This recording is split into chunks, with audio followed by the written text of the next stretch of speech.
Mr. Mkwane, you are reminded that you are still under your former oath. Mr. Sidumedi. Good morning, Chair. Good morning, Commissioner Mabena.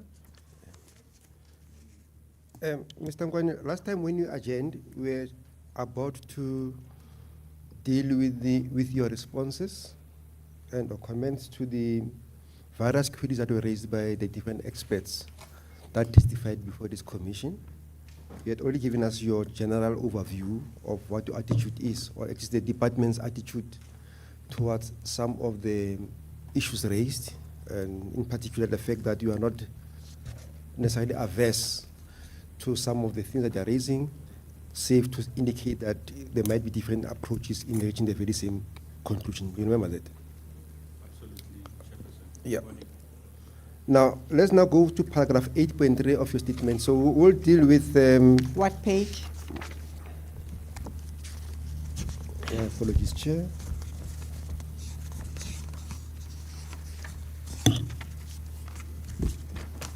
It is page 74, Chair, of the bundle.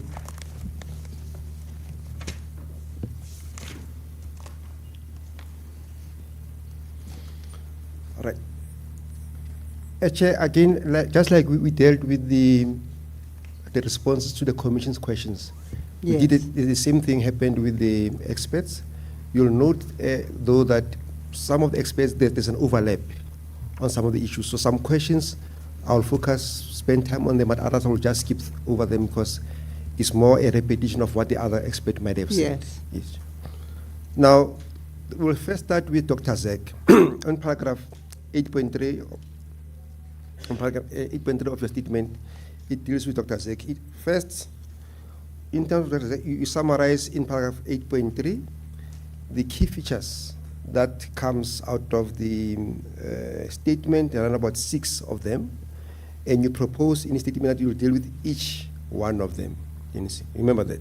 Yes, Chairperson. Right, so I won't repeat the 6 points, but safe to indicate that each one of them will be dealt with on paragraph 8.4 and the following paragraphs. Absolutely. In particular, the Dr. Zek to the Commission on the detailed plans of or arising out of the iChip strategy. And she lamented the fact that she does not know what happened of this iChip program. And now in this section, you are now dealing with the status of iChip. I know Mr. Makwala touched on what happened to on the genesis of the state of the strategy up until its approval by a mayoral committee. Can you just elaborate further on that aspect, please? Thank you, Ntate Dumedi. Good morning, Chairperson and members. Indeed, the iChip, as the city manager highlighted, was approved by the mayoral committee.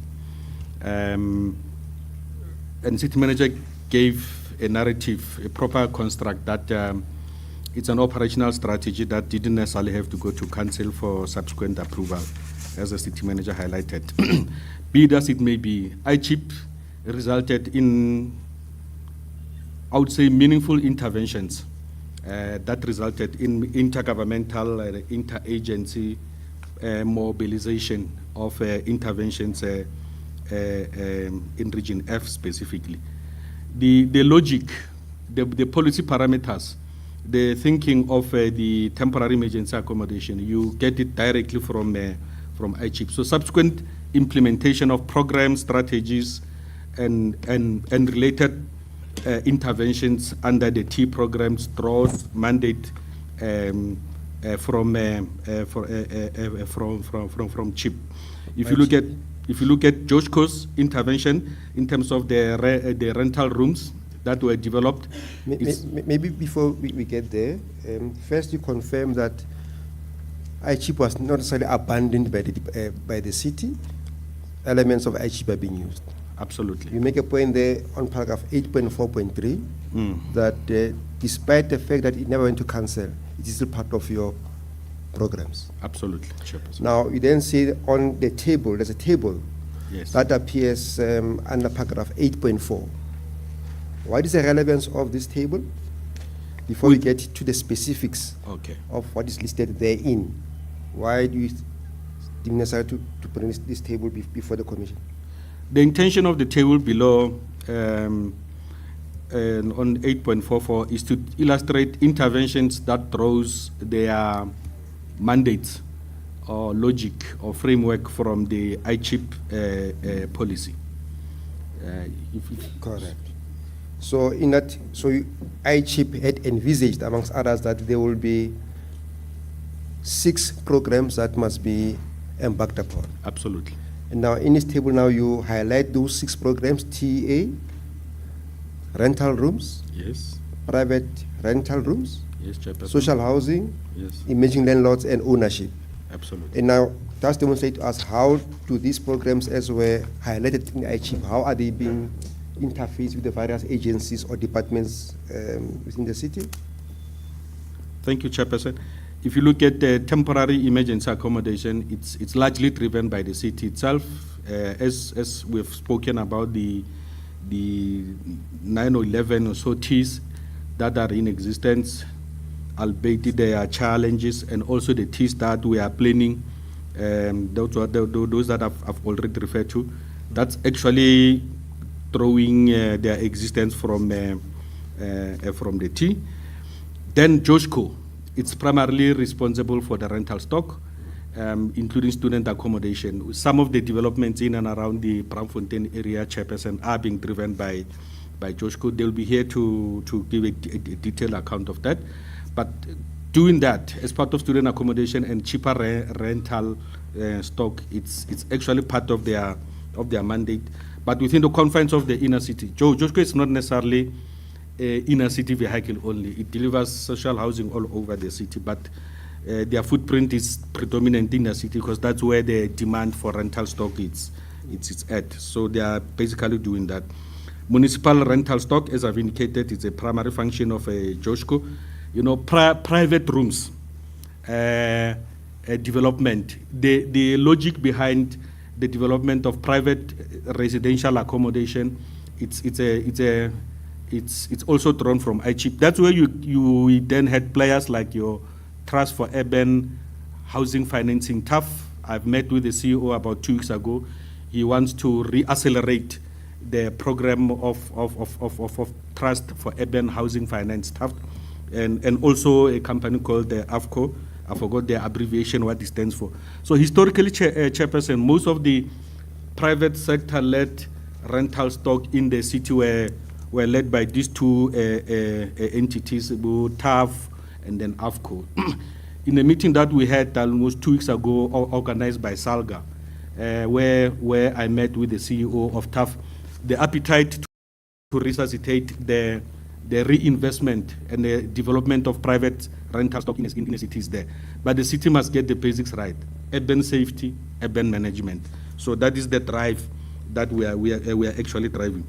The interesting program, it's also number 5, if you look at it, where we're really encouraging emerging landlords, those that could potentially be received funding from GPF. In a meeting that I had with the CEO of GPF 2 weeks ago, he gave me a profile of the rental stock and the people that they've loaned money to develop that. I think to a greater extent it's been a success. So, Okay. yeah. So the point being, indeed, we draw inspirations from ICHIP, and this Absolutely. table, amongst others, is a confirmation of that aspect. Absolutely, Chairperson. Now, one of the issues that she raised was the issue of the budget, and I think even yesterday, when Mr. Makala was cross-examined, there was this concern about the 2.9 billion that ICHIP had envisaged at that stage.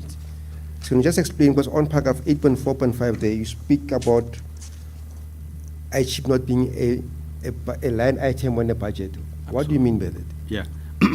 ICHIP is a broader strategic plan or intervention that is guiding various programmatic approach. It doesn't necessarily exist as a line item in the municipal budget to say this item is funding ICHIP. Various funding streams, be it private and public sector, are meant to achieve the objectives of ICHIP.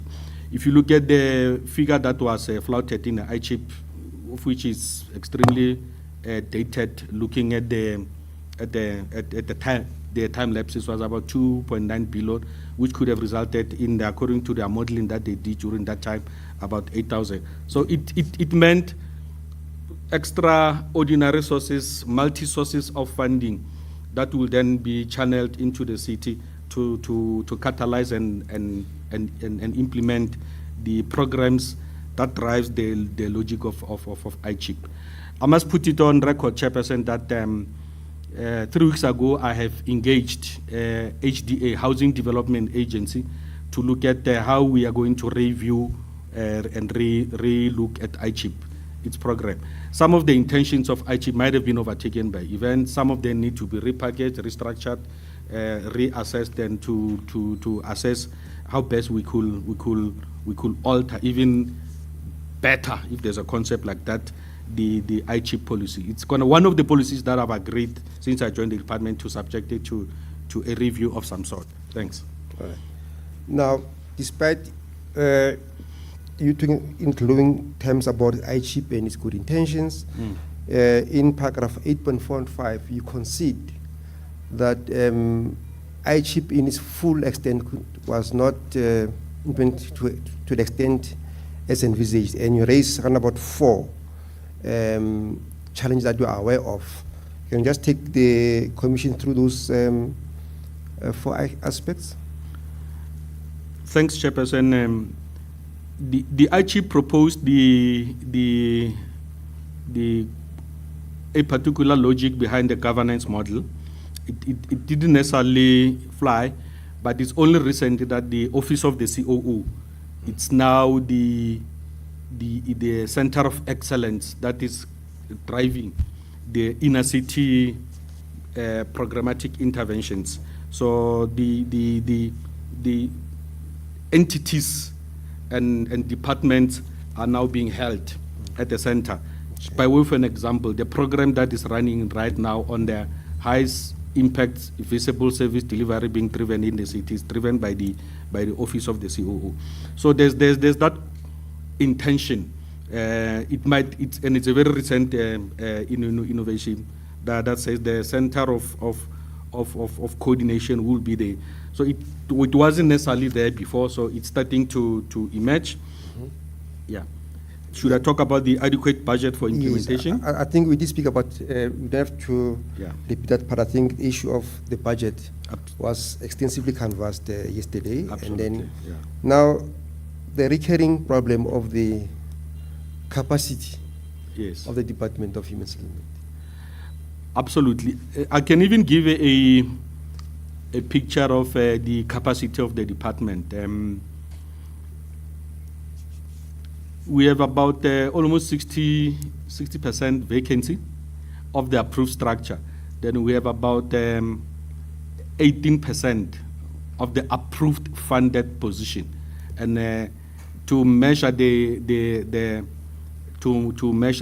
vacancy rate, we use the funded position. So we have a 20%. So this is exactly where I've started, Chairperson, to say, let me fill up the top management position first so that they can take responsibility to subsequent filling up of the position. And I've started with that. The 3 critical positions that are vacant, like I indicated, that they've been advertised, and the evidence to that effect will be submitted. Director Finance and Director for Public Housing Stock. Okay. Yeah. Right, so that is, again, we are just brushing over that aspect. The TAs, they raised the ugly head again in terms of the provision of alternative accommodation. I want us to repeat the issues that you raised about TAs. I think that topic has been covered, but I think we say as we go on, so we can skip over paragraph 8.5. Now, again, she speaks about the housing delivery opportunities that are available, which the city is not necessarily taking advantage of. In particular, the repurposing of existing buildings that could be used to house those who are currently not having affordable housing. Now, you speak there about we've already spoken about the programs that you embarked upon in terms of those buildings that you've identified, but now there's a new thing here called JPOMA. What is the role and significance of JPOMA in the context of what Dr. Zeg is talking about? Absolutely. Before I come to JPOMA, which is a strategic partner that we would want to have, we talk about the Dr. Zeg's repurposing of the building. Yesterday I presented on the 3 structures that we are repurposing for residential development: Merrily House, Lorenzoville, and City and Suburban. Correct. I thought I've spoken about that at length yesterday, even giving detailed account of their planning stage. So we are quite in line with Dr. Zek's approach. I must also indicate that I think HDA and the Human Settlement Department and Transnet, we had and the province Human Settlement Department from the province, we had 2 meetings where we are planning and reconsidering the repurposing of Carlton Center. Where is it, by the way? Just behind me. Carlton Center and the Transnet building just around the corner. So the intention is to do a detailed feasibility study. A pre-feasibility study was done by HDA to look at HDA means Housing Development Agency, but we are partners in terms of that. That's why when I'm wearing my hat as the JDA executive for planning, indeed. So we are quite amenable. In fact, it remains a viable option. But let me just throw the spanner in the works. When we doing the repurposing of a building, especially that existing in an industrial area, that means you must rezone. You must apply for rezoning so that you can change the land use from industry to residential. That means certain principles of residential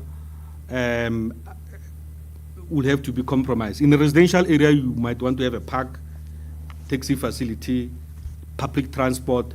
So we're meeting that a bit of objections with the town planners who say, you guys want to rezone a building that is currently located in an industrial area.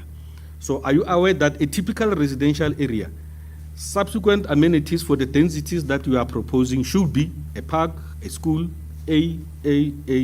So we're having those content debate. So it's not as fairly as easy as you just identify an industrial building, therefore you convert it into a residential building. We really need to consider socio-economic aspects of that. But it's an exercise that we are doing as the city, and we are gradually implementing some. Thank you, Chairperson. Okay.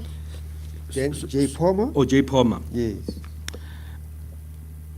Here, I found the department has developed a memorandum of agreement with JPOMA. JPOMA stands for Johannesburg Property Owners and Managers Association. One thing that I found interesting is that it resonates with the question you raised earlier about, are we really amenable to have a meaningful, constructive relationship with the residents, owners?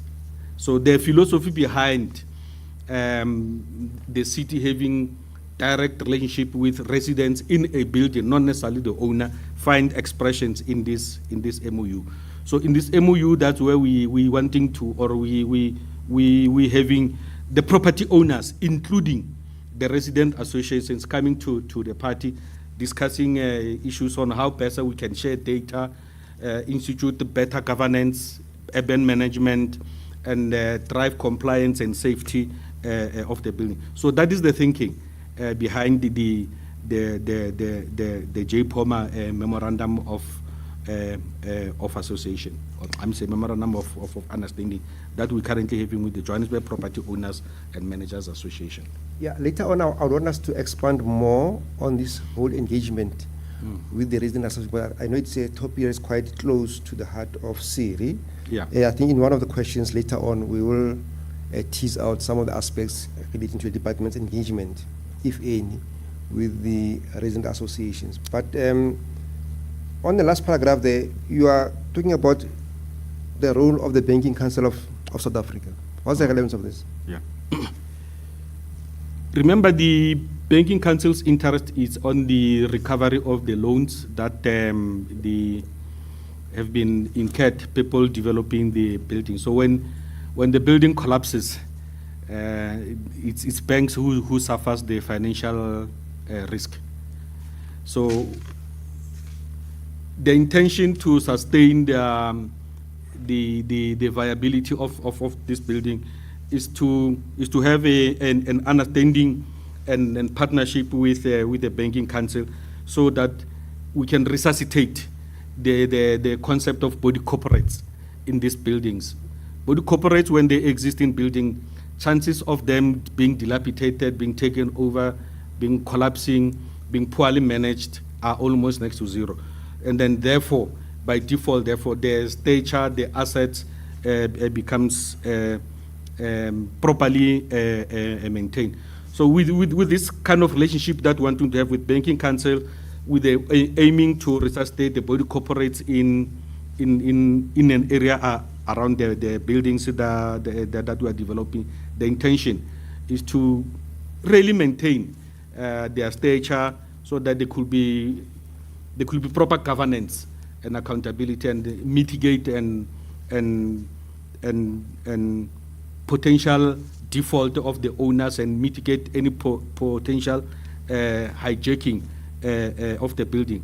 You remember at some point, Chairperson, the bank has used the concept redlining, where they said, here, we can't loan money because of poor governance of the buildings in that area. The intention is actually to gradually reduce and almost eliminate the redlining of certain zones by the Banking Council, so that if Mr. X wants to buy and acquire an asset that you would possibly use as a rental stock, and he needs finance to that effect, he could get it. But also the intention also here was for the city to significantly drive the urban management program, clean our city, fix the robots, fix the pipes, install meters, collect the debt. So those are the interventions that were within the construct of the partnership that we wanted to create with the Banking Councils of South Africa. But now, where is that process? Because I see honestly you are saying this was not successful, and it is soon to be rekindled. Yes. Are you aware of any plans to ensure that the benefits of a relationship with Banking Council are achieved? Absolutely, Chairperson. It was one of the ideas when I landed in the department. I was briefed on, and they said it didn't necessarily became a success. So I've taken upon myself to say this is a strategic intervention that we would want to collaborate with partners like SERI to help us consider how best we could structure the resuscitation of this program, so that we can create appetite for private sector and other partners to continuously invest.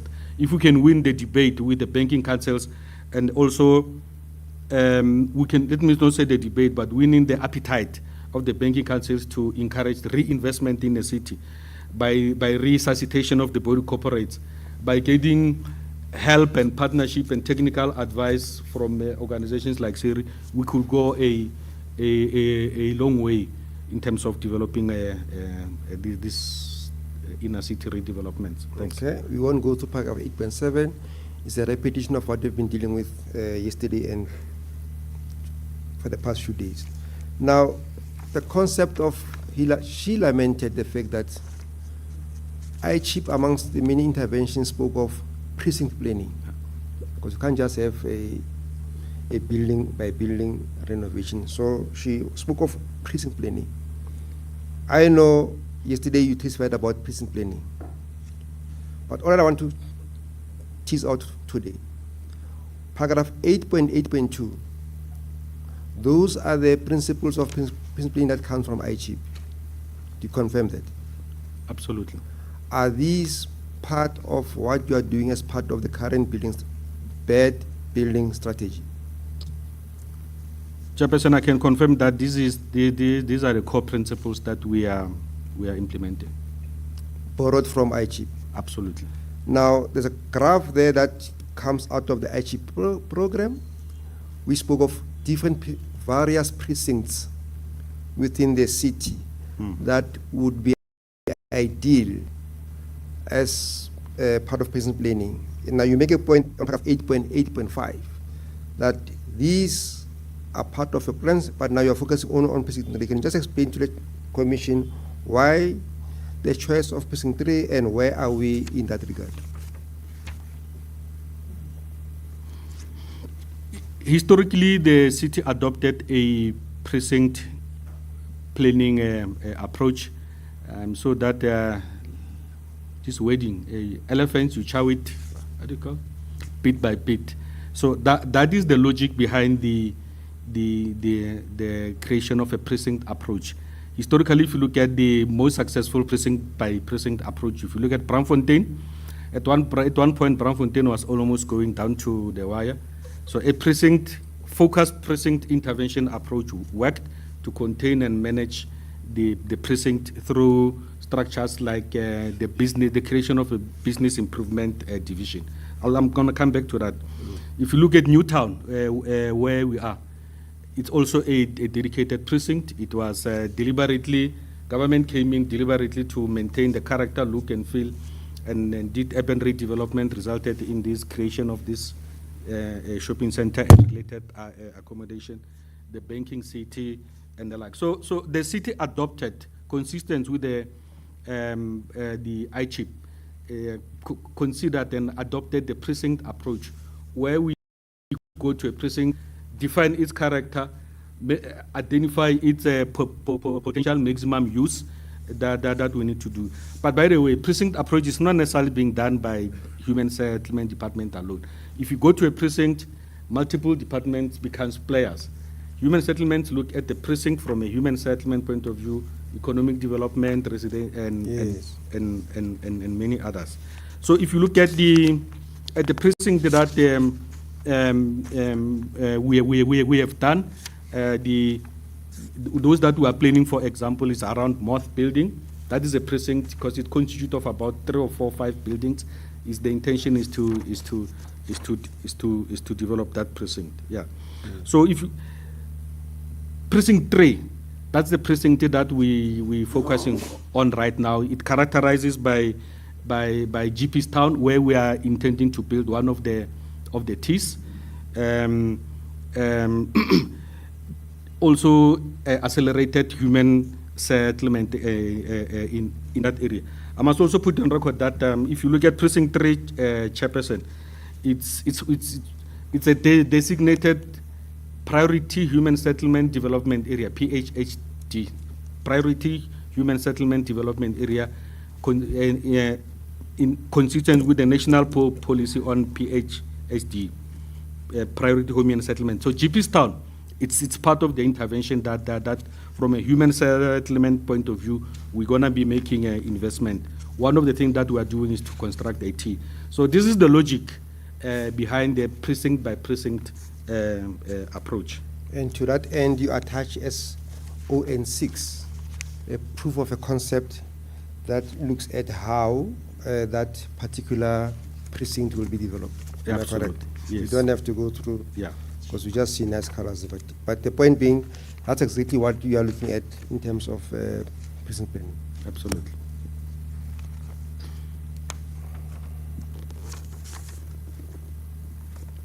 I know you made reference to the concept of PH, priority housing areas. I think there's a query that has been raised down the line that we will further tease it out and see how does it as well.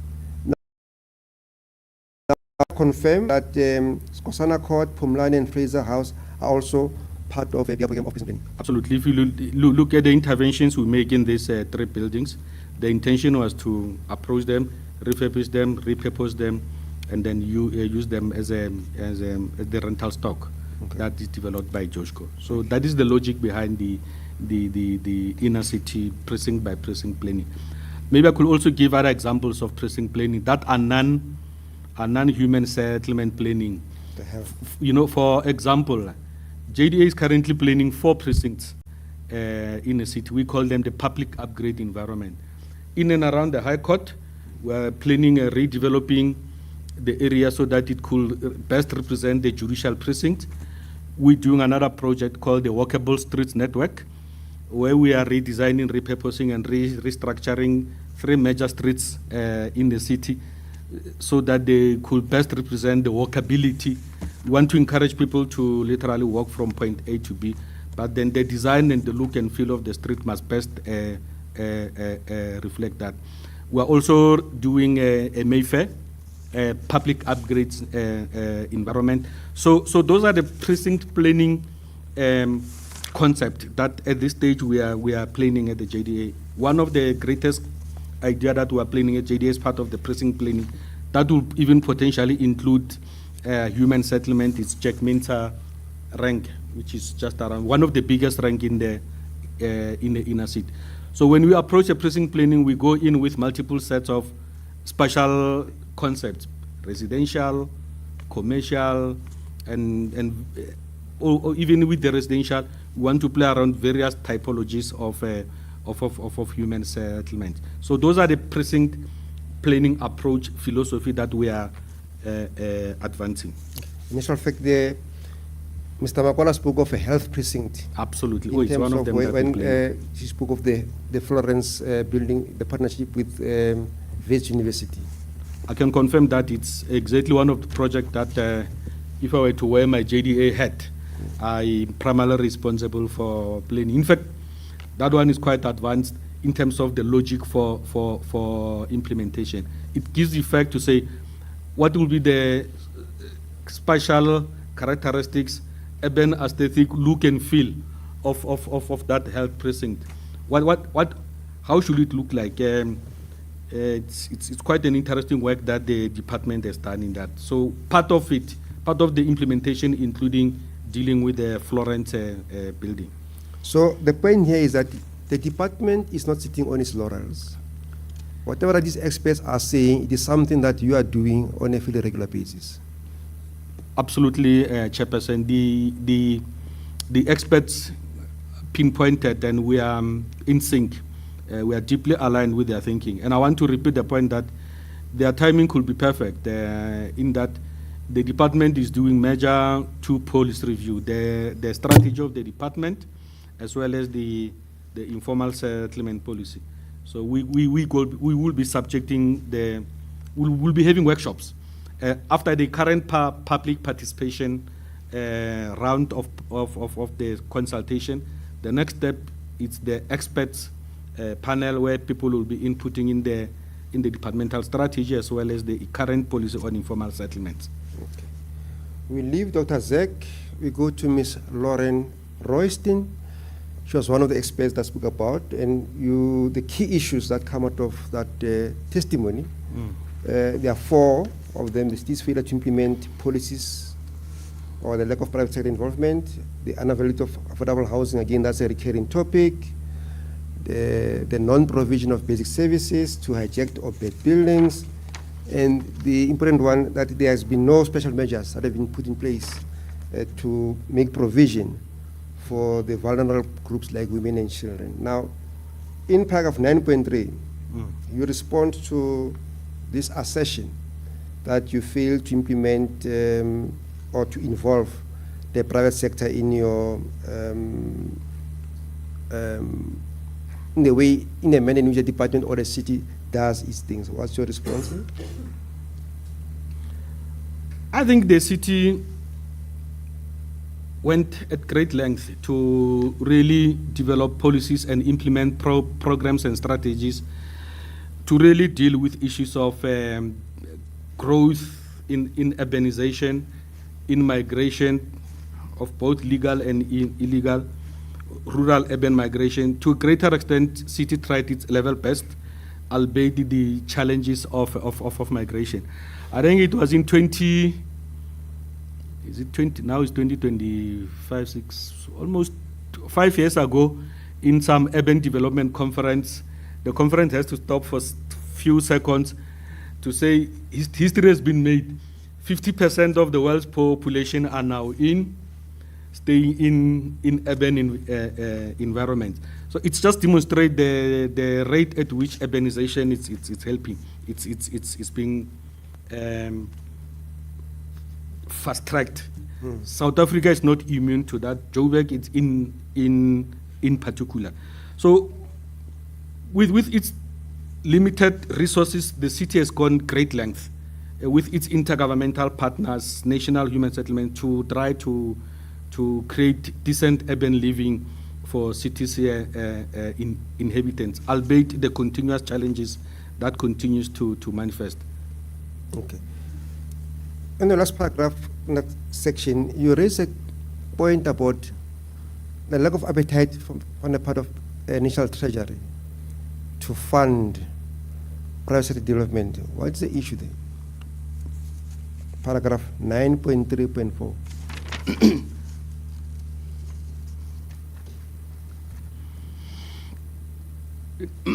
One of the suggestions that we pushed was for the logic that inner cities are a special case. They need some form of meaningful strategic intervention from the National Treasury. So the thinking was that there should be a special funding mechanisms in the form of whatever way you might want to package it, preferably a grant, to really resuscitate, drive, and sustain the inner city. So that is a continuous discussions that we have with the National Treasury together with the National Department of Human Settlement. In fact, I can indicate that last week I had an informal meeting with the DDGs at the National Department of Human Settlement to say, is there a framework? Is there a way that we could redesign and package some of the grant framework to customize them, package them, and then redirect them for specific interventions in the inner city? So there could be an appetite to that effect. But I must also raise the fact that in Tshwane, I was once the head of city planning in Tshwane for many years ago, 2008, 2013 or so. Tshwane's success in terms of the containment of the inner city regeneration was a success primarily because of the use of what you call the urban development zones. What are urban development zones? Urban development zones are the tax incentives that the private sector that invest in the inner city will SARS, what you call, a rebate of some sort. So indeed, private sector that took advantage of that in the inner city of city of Tshwane, it became a relative success.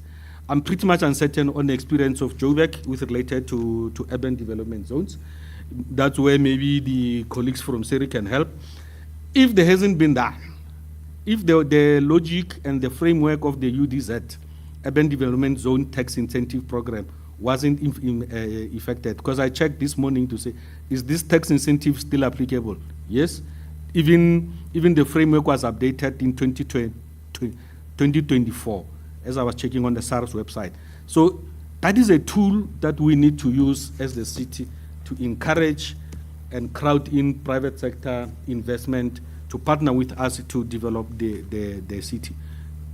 Has that concept of the UDZ, you are saying there you did in Tshwane, now since you are now in the employ of Johannesburg, have you, whether as part of JDA or now in your new role as acting human settlement ED, have you raised that principle as one of the mechanisms that can be used to unlock these funds? Yes, Chairperson. And what is the appetite, if any, of City of Johannesburg with regard to that UDZ? I must say, within the confines of the executive management of my team, there's a great appetite to rehash, rekindle, resuscitate the discussions around the applications of urban development zones as a tax incentives in the city, so that when we go into crowding private sector, at least we're not coming to them bare-handed. We say, if we partner with us, the National Treasury will help, because it wires through the National Treasury, then subsequently the SARS rebates for certain quantum of investment that you would have made as part of the inner city revitalization. So the appetite is there. The logic, it's in the implementation. If I could stay longer in this position, Chairperson, I would love to pursue this type of intervention. I've seen it as a success in Tshwane. Okay. We won't go into detail on paragraph 9.4 because that has been canvassed. So is the 9.5. It is common cause that there is no provision of basic services to bed buildings. I think that aspect has been dealt with, so we are not going to rehash that response of yours. But now I want you to, more so that this is in your department as human settlement, to what extent, if any, when you do you do responses, whatever nature of a response you make on bed buildings or high-tech buildings, how are you prioritizing the vulnerable groups? In this regard, Ms. Royston made specific focus to single women and disabled people. Absolutely, Chairperson. I think morality, common sense, and being human would dictate that you really favor the vulnerable when you consider the accommodation. So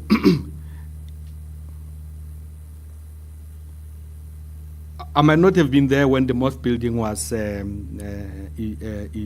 evacuated, but priority was given to the disabled, the single mother households, and the ladies and the elders, so that they could gain decent accommodation in the area that they've been placed in. So I think this is more of a human response, and we actually did that. When we consider for alternative accommodation, we applied that criteria. Not that men are not vulnerable, but we say the most vulnerable is women with children, single mothers, disabled, the aged, and those that need to be given an immediate priority when we consider alternative accommodation. Thanks. Of course, in paragraph 9.6.2, you do accept that you are not saying this is successfully or wholly done. Yeah. There might be a need for the department or the city to check up their act in ensuring what you are saying is achieved.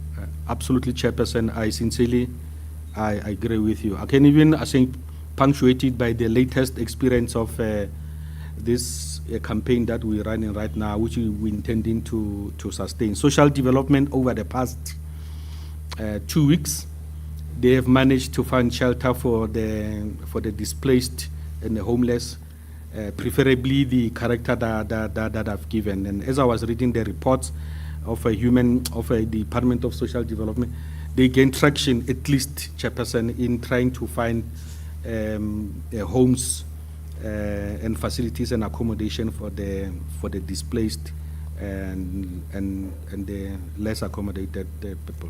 Thank you. Okay. We then hop on to Mr. Matthew Solomon. He's also one of the experts that testified. By and large, the similar issues, there was a common theme that comes out of all these experts. But this point, and I think Mr. Makola also dealt with this issue, that the cutting of basic services to these bed buildings actually exacerbates the conditions in these buildings. Do you take issue with that?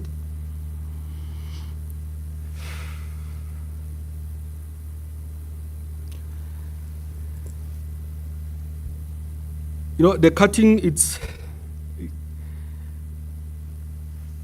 indeed, the cutting does exacerbate the contextual situation and leads to despair and an untenable residential living area.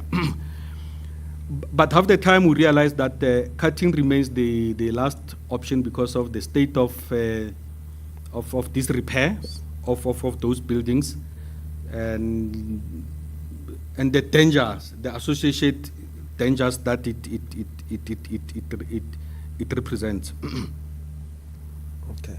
So again, we won't talk much because I think that topic, I think what Advocate Semenya and Mr. Makola dealt with that aspect. I think it is common cause that indeed the cutting of services does exacerbate the. You can have a debate as to who did it first, but at the end of the day, it does contribute towards the deterioration of the buildings.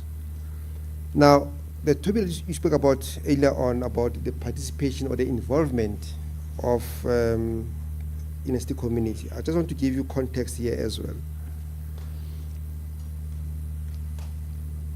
The evidence is that there is no relationship de facto between the city and this inner city community. You just see them as occupiers of bad buildings, and you just use the might of the law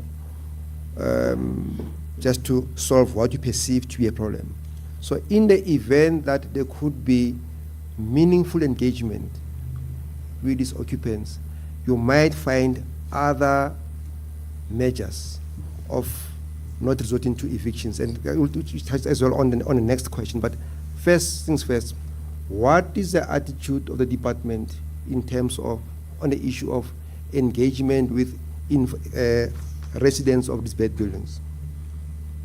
You know, the city's attitude, Chairperson, is to engage extensively with our key stakeholders.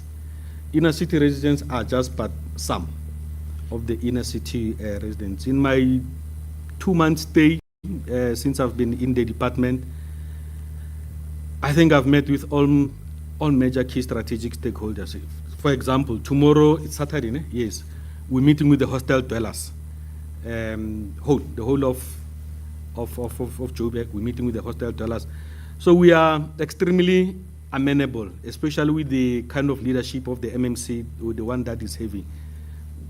Outreaching, engaging, so our approach is to open up the floor for engagement. But we try to open up the door, but the discussions must be constructive within the proper legal framework, so that we don't be seen to be pursuing and accelerating and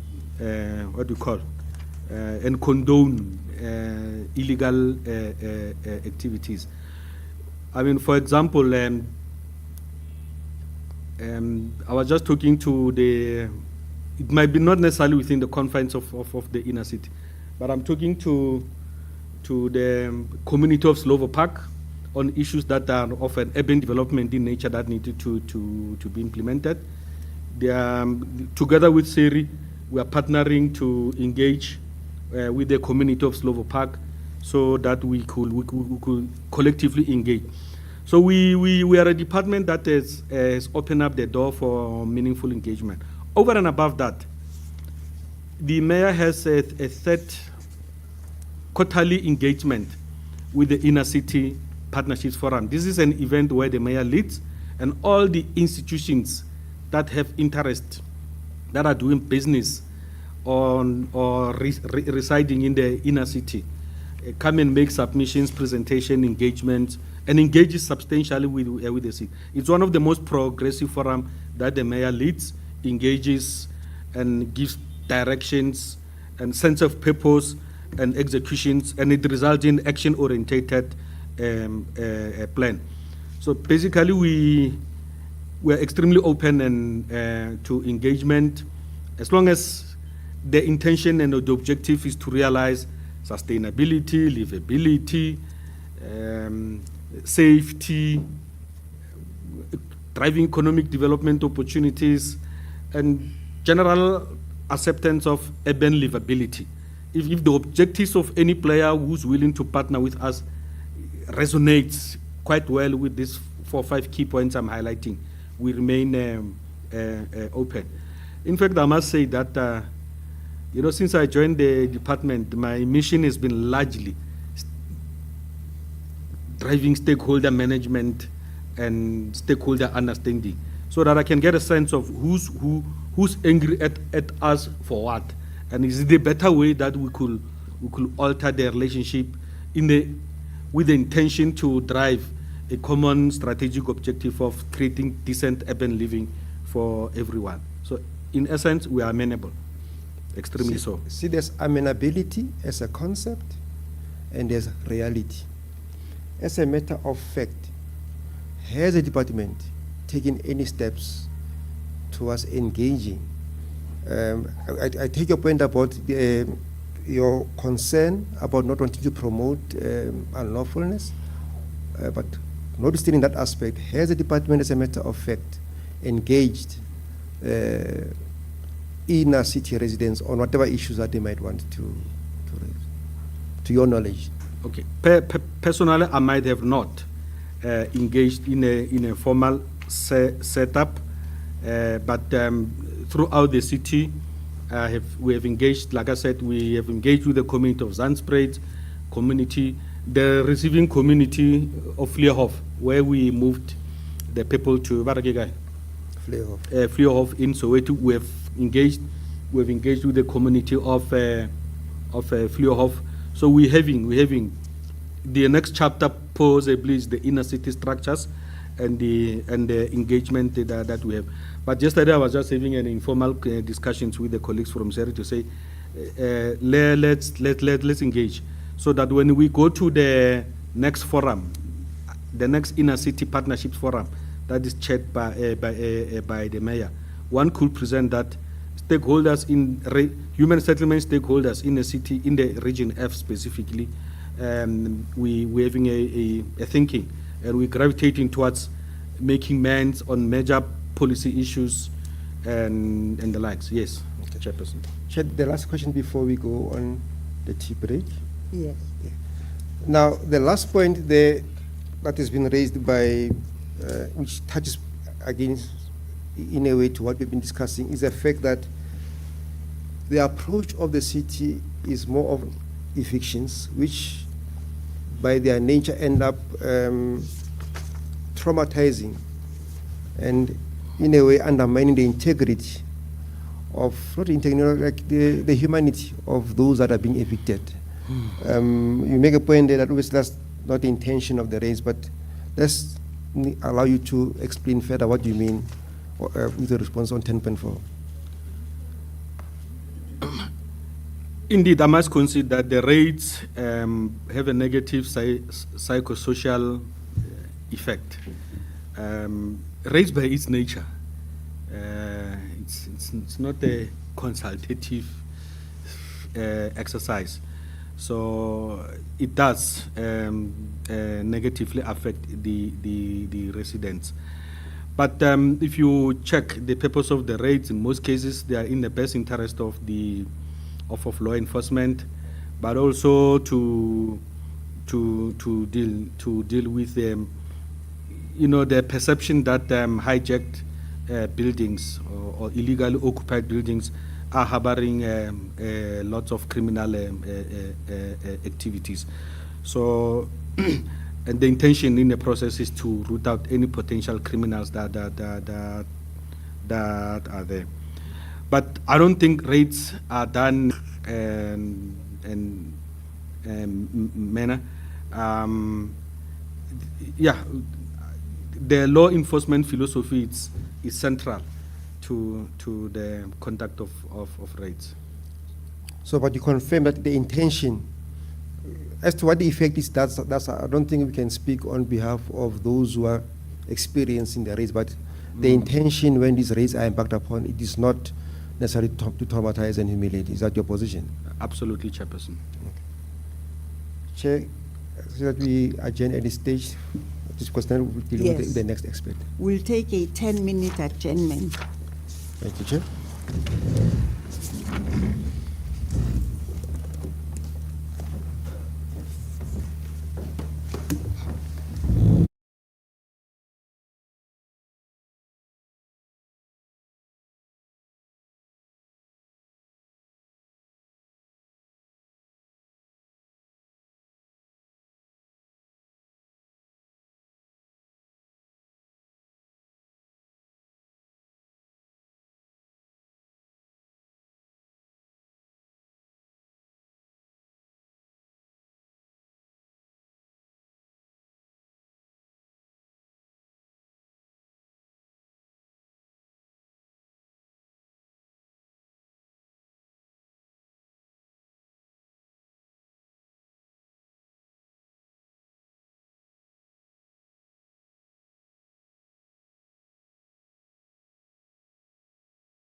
Mr. Sidumedi.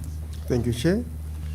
Witness was Mr. Benjamin Cousins, and you'll note on paragraph 11.1 where you have summarized the key issues arising out of his testimony, is that most, if not all, are repetition. So we are going to first deal on how they are insufficient. I think that now is an issue that's been dealt with as well. I want us to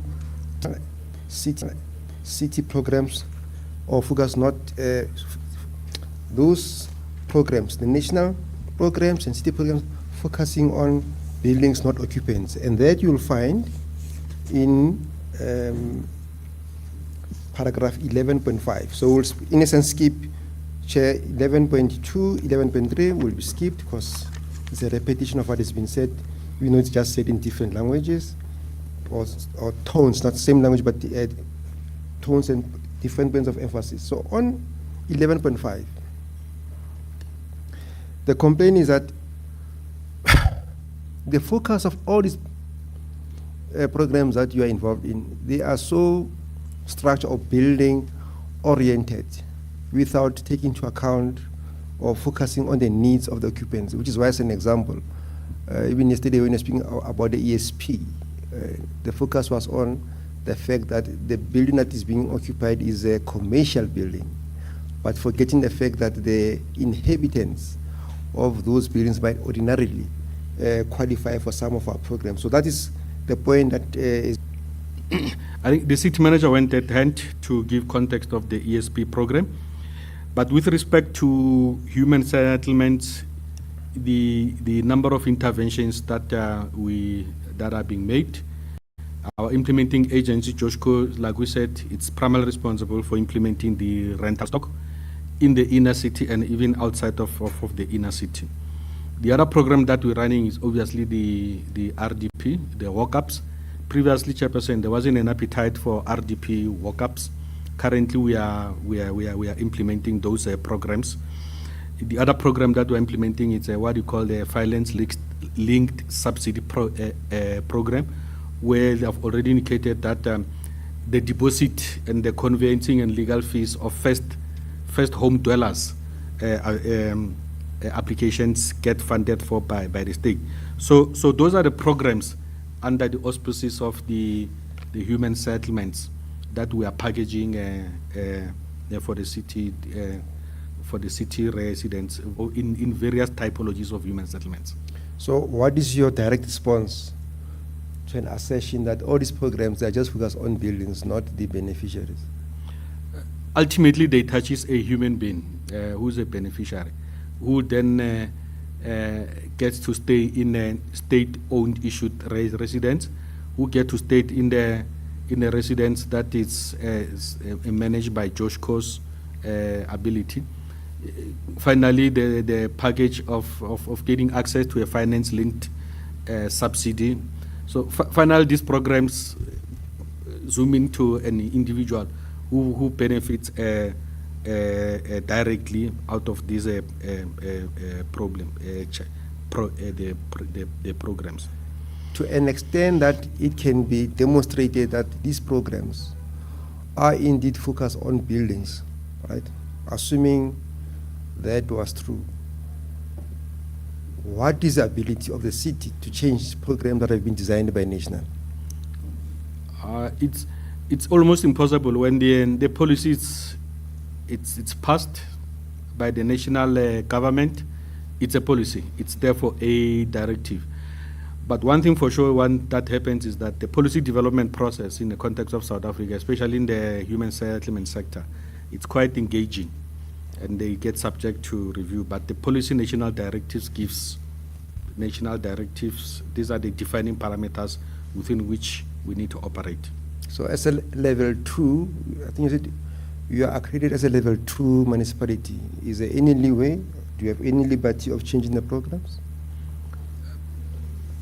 Like I indicate, Chairperson, the policy prescript can change, but because we are a level 2 accredited, we can implement programs and strategies consistent with our level of accreditation on program implementation. Yes. But the policy prescripts on how to do certain things are locked in terms of the national policy frameworks that the national. Between what national prescribes within a policy or directives and what actually pertains on the ground. And again, with this in specific reference to the provision of housing for the poor. And you seem to disagree with that sentiments, and you even touch on that PhD that you spoke about earlier. Yeah. Absolutely, Chairperson. If you look, it's not necessarily correct.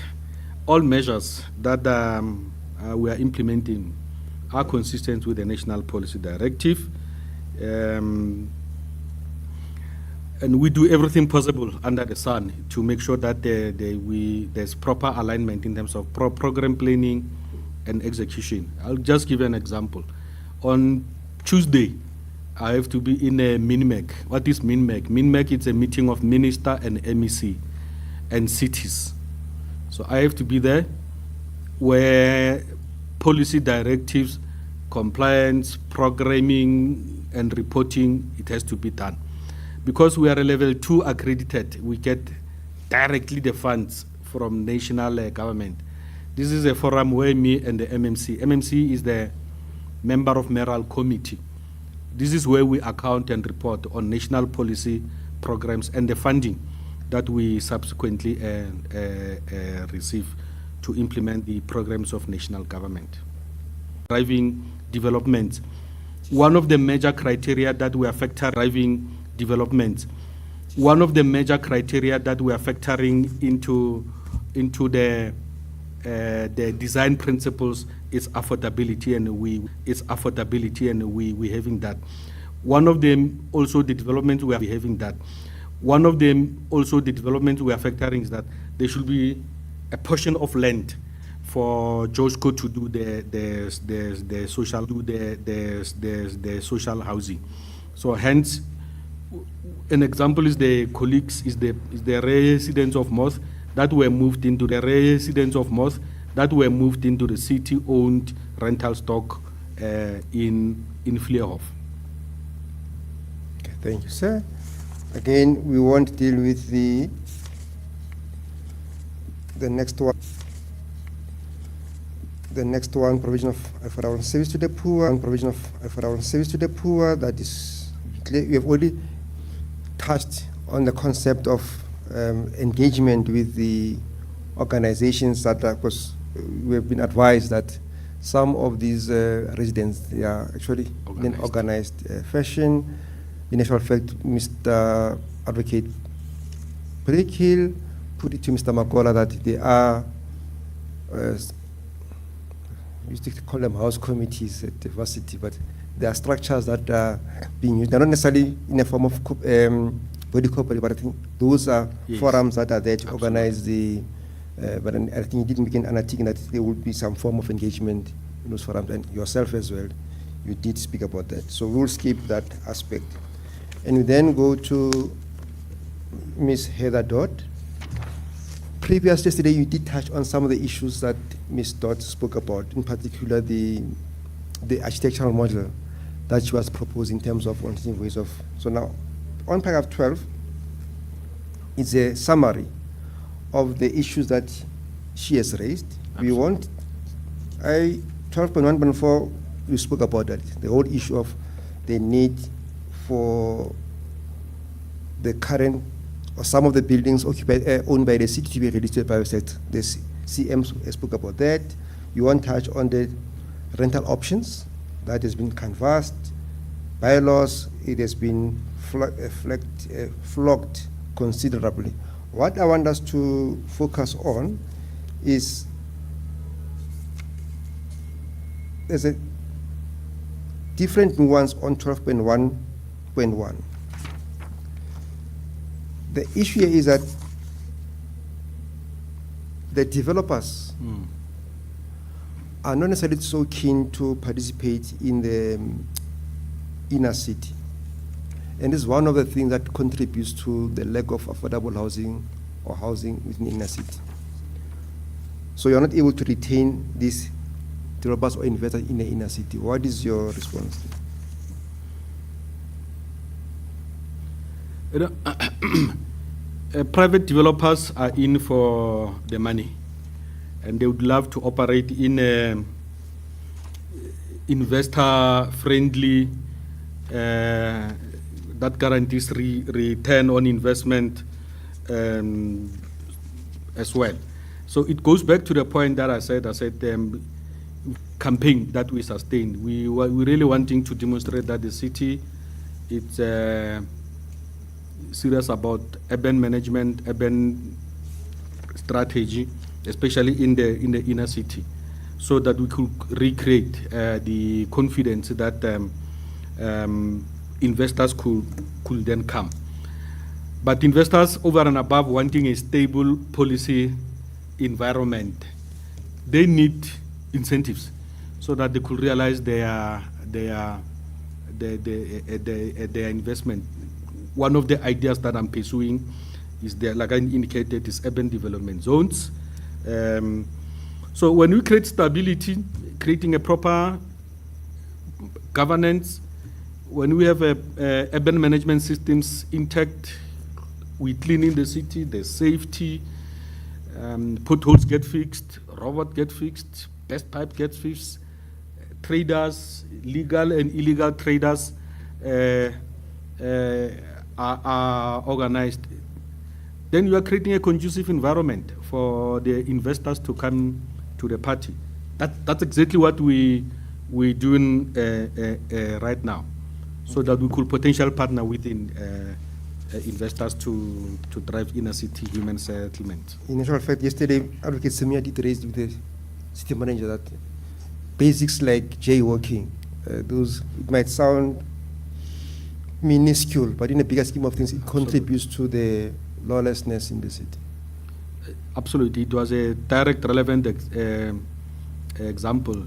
When it started in New York, they called it the broken window syndrome. Start by just fixing a broken window as a start, and then gradually get your basics around urban governance, urban management right.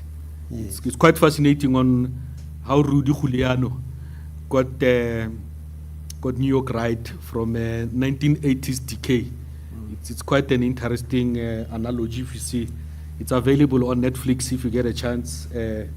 Watch it. It's quite an interesting history on how New York was finally gotten right. Thanks. But the point is, you as the ED of Human Settlement, what are you doing to influence that process? Be that Human Settlement, even at JDA, because I think we can take advantage of the fact that you are also a JDA senior executive. What is that you are doing to influence a drive towards what you're talking about? I've been privileged to have been at the center of key strategic policies that have a footing, or especially have a resonance with the inner city. I'm just going to give examples of policies over and above human settlements that I've professionally been primarily responsible for. The JDA under my leadership did the inner city master plan, the transport master plan, where we're guiding what type of facilities, corridors, densification, types of routes, public transport corridors. We did a comprehensive transport master plan. We're currently replanning and redesigning and repurposing. City manager has spoken about it, Lilian Ngoyi Street. I think that's where we had an explosion.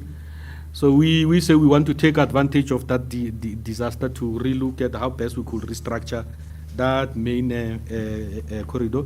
I've spoken about the public upgrade environment, about the walkable streets, where we're wanting to create streets to be walkable, and then I could go on to lecture on what is a walkable street. Must be aesthetically appealing, decent infrastructure, stop shops for somebody who sells. There's just a lot of logic and construct behind the walkable streets network.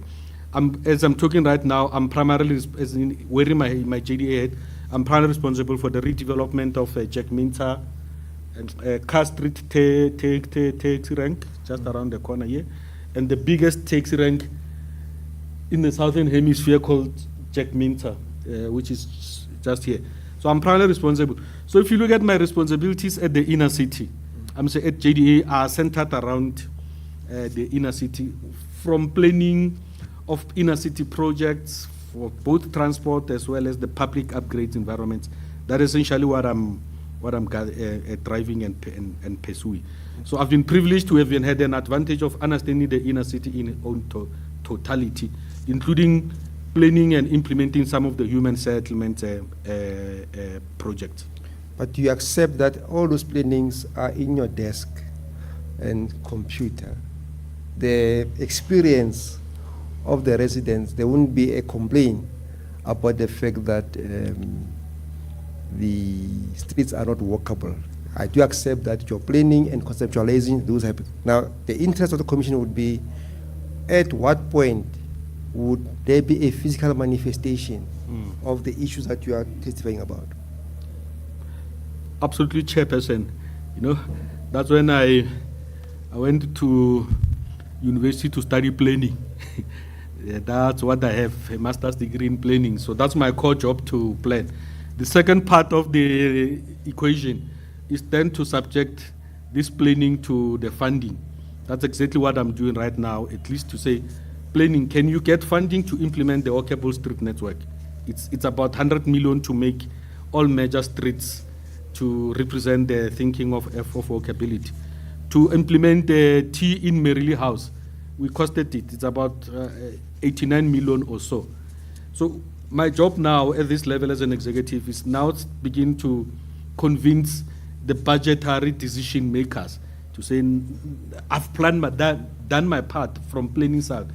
Now let's fund the programs for implementation. Due to cities' limited funding resources, then prioritization then comes in for funding. Okay. Right.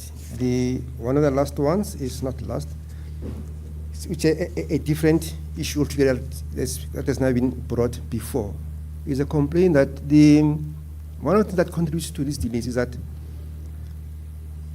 within the private sector, the amount that a developer charges on a private development is far much less than the same development expended on a public sector project. So that's why your complaint about budgets is as a result of the fact that public sector developments using the very same developer would be far much more expensive in a public sector as opposed to private sector. What is your comment on that issue? It's 12.4. That is 12.4 years. Yeah. Indeed, we really see private sector as strategic players and partners in the development of in their quest to deal with the human settlement, the backlogs and challenges that we continuously have. We would not have been successful without private sector interventions in our mega projects. Would not have been. Private sector brought in resources, including bridging finance, expertise, capacity, and to a greater extent, some of the mega projects, including private sector bringing in the land in the whole equation. But parallel to that, we have our own sister company that its job is to acquire and bank properties. It's called the JPC. And then we continuously seeking strategic partnerships to sustain the urban development program that is will be anchored by human settlements, but have other ancillary, urban living experience, parks, schools, retail, residential, and the likes. Yeah. So yes, but Mr. Nkwane, the nuance here is a little bit different. They are different. The point is the same. And RDP house is not a good example. Same specifications to build marine house. If marine house is owned by a private person, the developers who are going to come and develop, they will spend or charge 10 million for a development because they are doing it for the private sector. Same specification. You take the same specifications, you give them to a Department of Human Settlement or a JDA or whoever. The developer will charge double the price or triple the, if not, I'm exaggerating when I say triple. So I think that's where the issue is, that your complaint about the budget is as a result of the fact that same product costs far much more expensive to develop as opposed to that product being developed for the benefit of a private sector entity. Is that a correct analysis by Ms. Dodd? I would want to disagree with that logic to say comparing rent for rent, the construct it's different. Unless if substantive amount of evidence could be brought before me, I would argue that a brick will cost a rent in both private and private sector. So I'm in disagreement with that logic and proposition. Okay. 12.5, again, we spoke of the issue of the need for the city to release building stock to the private sector that has been canvassed. I think, again, there you are forming common cause with Ms. Dodd. We spoke about the rental options that must cater for the different categories that we have dealt with. Each of the bylaws, you don't disagree with the fact that something can be done to improve our bylaw enforcement. So is the repurposing, we spoke about the repurposing of the buildings, T's, they're a misnomer, because by right they must be permanent, they end up being permanent structures. I think you have covered that aspect as well. Instead, I don't think there's a need for us to take the chairperson. I just want to check my note here.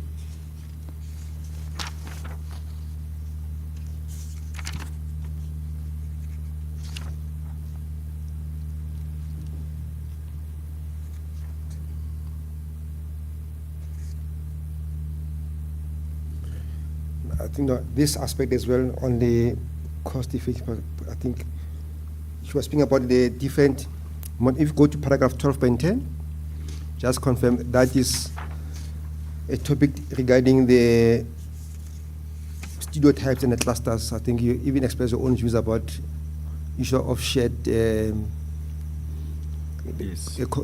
as you call them, communals. So that aspect has been addressed. Now, Mr. Ngwane,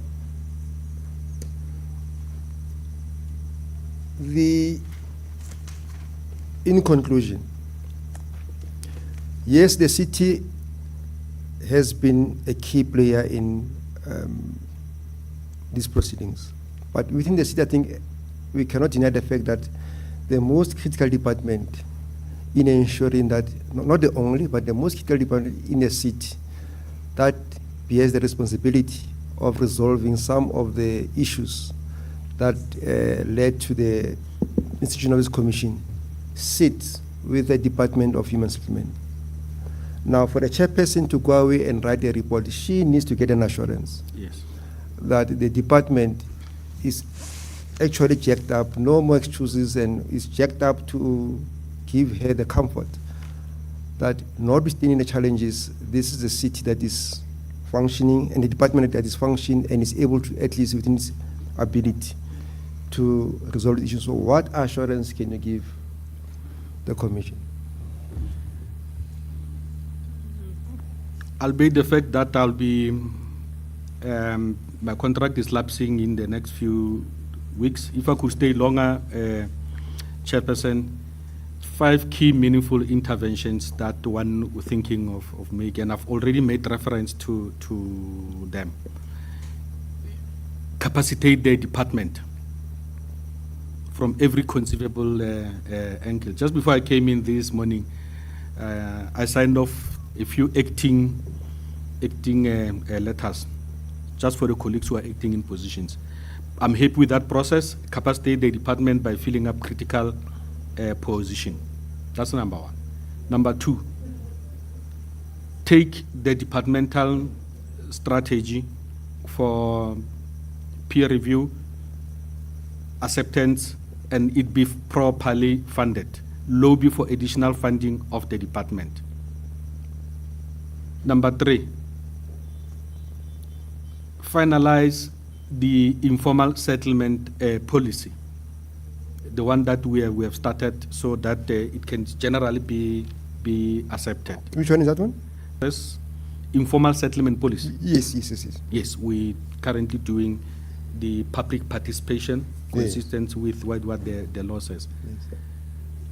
Number 3, attract as much of possible of private sector partnerships, investment in the inner city, and other key strategic nodes such as Mayfair,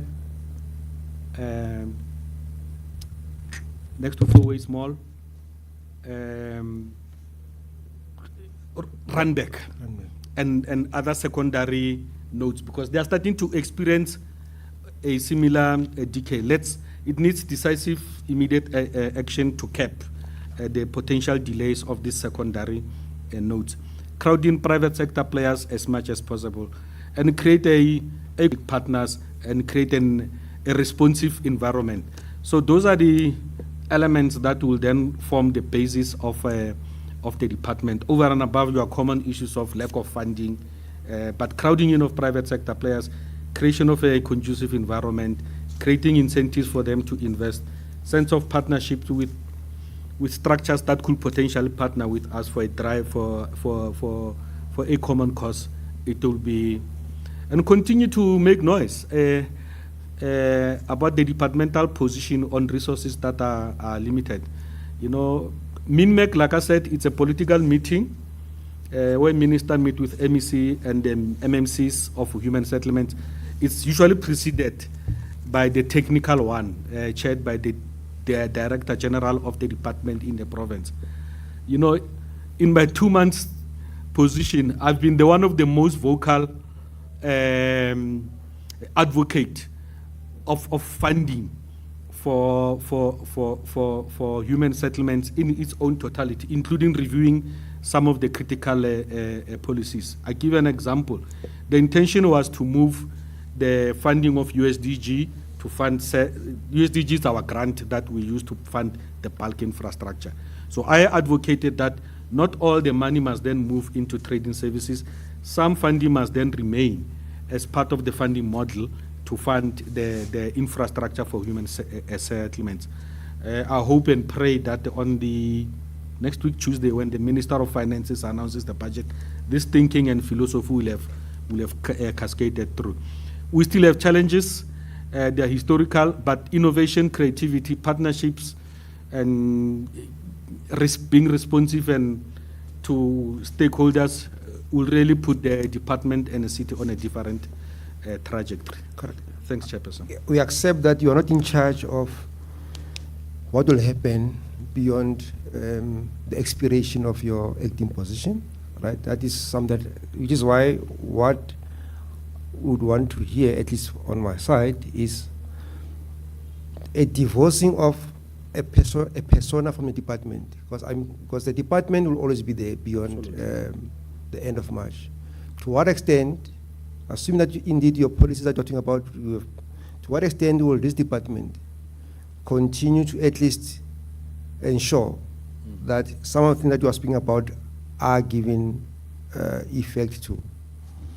Because it can't be that when a person leaves, then the department then comes to a standstill. You know, like I said, Chairperson, when I went to university, I studied a course in personnel management, commonly known as human resources now. You know, town planning and urban development, I landed in it by mistake. It's a story for another day. The importance of leadership, it's critical. Building capacity, leadership, creating a common vision amongst the team, because I'm not working alone, Chairperson. Yes. I'm working with a fairly decent team, albeit acting in their position, who are consistently being aligned with the thinking that one is advancing in terms of leadership. This is the team that is currently running with these programs, albeit even at the conceptual or implementation level. So whether I'm there or not, it's immaterial. The team is there.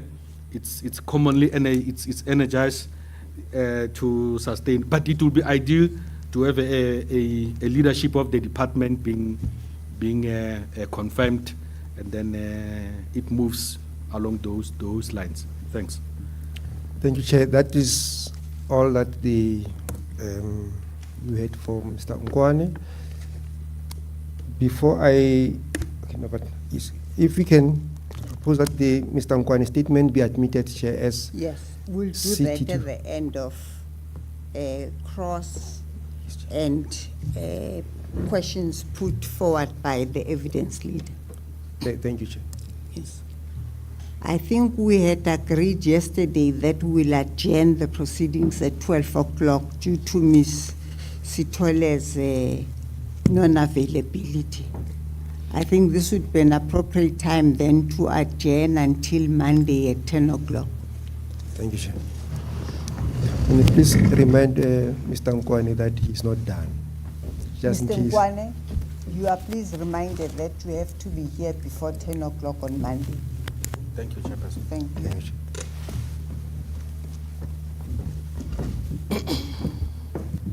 Yeah, when the spotlight, I wish there was a camera.